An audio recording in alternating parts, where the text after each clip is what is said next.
सुस्वागतम मित्रांनो, आपल्या चॅनलवर नवीन असाल तर चॅनलला सबस्क्राईब करून घ्या. तर आजच्या भागामध्ये इकडे आता मंजूच्या आणि आर्यनच्या लग्नाचा बस्ता पूर्ण पॅक करतात आणि आता मंजूच्या साड्या वगैरे सगळं घेऊन झालेलं असतं.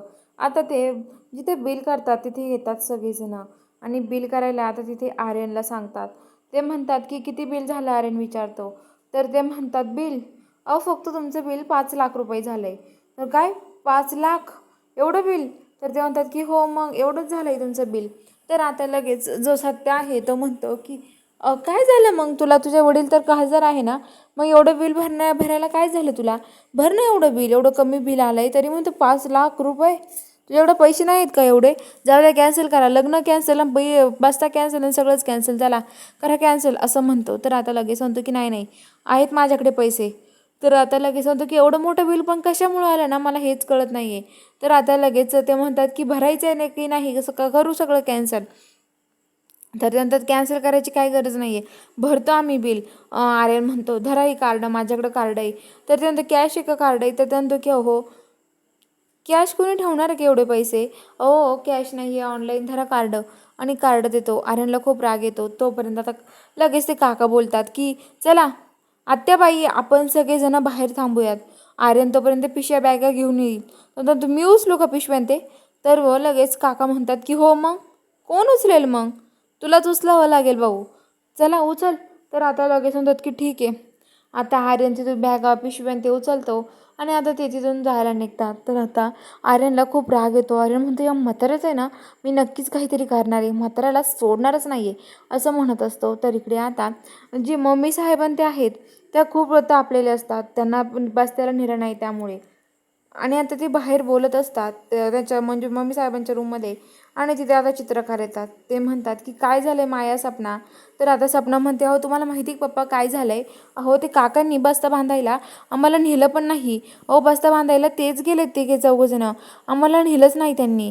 बघा ना कसं केलं आहे त्यांनी. अहो मम्मी साहेबांना तरी न्यायचं ना, माझं तर काही नाही आहे. अहो मम्मी साहेबांच्या पसंतीने साड्या वगैरे घेतल्या असत्या तर आता लगेच म्हणतात काय, मम्मी साहेबांना पण नाही नेलं का? तर ते म्हणतात की नाही. तर आता लगेच म्हणतात अगं जाऊ दे ना, मग काय झालं? अगं त्यांना बांधायचं असं बसता, जाऊ दे बांधला त्यांनी तर काय झालं मग? अगं लग्न त्यांचंच आहे ना, मग काय झालं? त्यांचं लग्न आहे तर त्यांना बस्ता बांधायला नेलं म्हणून असं म्हणतात. तर ते म्हणतात की हो, पण मम्मी साहेब म्हणतात मी नाही सोडणार यांना, मला खूपच राग आलेला आहे या काकाला, मी आता लवकरच घराबाहेर काढून देणार आहे या काकांना असं म्हणते. आणि ते म्हणते की काय, काकांना घराबाहेर काढून देणार आहे? अहो काही कळतं की तुम्हाला? काय बोलताय तुम्ही? काकांना कसं घराबाहेर काढून देणार? जेवढं आपलं घर आहे ना तेवढं त्यांचं पण आहे, त्यामुळं तुम्ही त्यांना घराबाहेर नाही काढून देऊ शकत. हे बघा, एक काम करा तुम्ही, आता स्वयंपाकाला लागा दोघी लवकर, कारण की काकां ते आता घरी येत असेल आणि ते जर घरी आले आणि जेवायला झालं नसलं तर काका खूप बोलेल सगळ्यांना, त्यामुळे तुम्ही आता जेवणासाठी सगळ्यांनी बनवायला जा असं म्हणतात. तर ते म्हणतात की ठीक आहे. मम्मी साहेबां ते आता किचनमध्ये येतात. मम्मी साहेब म्हणतात की अगं सपने, माझे खूप पाय दुखत आहेत, तू बनव ना जेवायला. तर सपने म्हणते अहो मम्मी मला काहीच नाही येत, तुम्ही बनवा बाई. तर आता असं दोघींचं चालू असतं आणि तेवढ्या तिकडे आता काकांचा आवाज येतो. काकां ते घरी येतात. काका मोठ्याने ओरडतात, चला रे पाणी आणा मला प्यायला. आणि आता तिकडे पाणी म्हटल्यावरती आता सपना ते पाणी घेऊन जायला लागतात. आणि आता लगेच मम्मी साहेब आणि ते सगळेजण साड्या बघण्यासाठी बाहेर येतात आणि ते आता बघतात तर तिथे साड्याही आणलेल्या असतात त्यांनी. आत्याबाई लगेच साडी दाखवायला सुरुवात करते. हे बघा ही साडी किती छान आहे, ही साडी माझी आहे बरं का. हे बघा तुम्हाला माहीत नाही, याच्यातली एक पण साडी अशी स्वस्तातली नाही आहे, सगळ्या 20-20 आणि 25-25 हजाराच्या साड्या आहेत, खूप भारीतल्या आणि महागातल्या साड्या आहेत त्या. त्यामुळे ह्या साड्या तुम्हाला माहीत नाही कशा आहेत त्या, खरंच खूप भारीतल्या साड्या आहेत त्या असं सांगत असतात. ते म्हणतात काय, ह्या साड्या एवढ्या महागाच्या आहेत, आम्हाला बघू द्या. तर आत्याबाई म्हणतात नाही ही माझ्यासाठी आहे. सपना म्हणते हो हो नक्कीच ही माझ्यासाठी असेल आता. तर आता लगेच काका म्हणतात हो बाजूला चल, ती साडी तुझ्यासाठी नाही आहे, ती नाचसूनबाईंसाठी आहे गोड आमच्या, घ्या हातामध्ये. तर ती म्हणते तिला वाटतं तिलाच घ्यायचं म्हणते. त्याच्यानंतर बघ आणि ठेवून दे परत तिथे असं म्हणतात. आणि आता स्वप्नाला खूप राग येतो.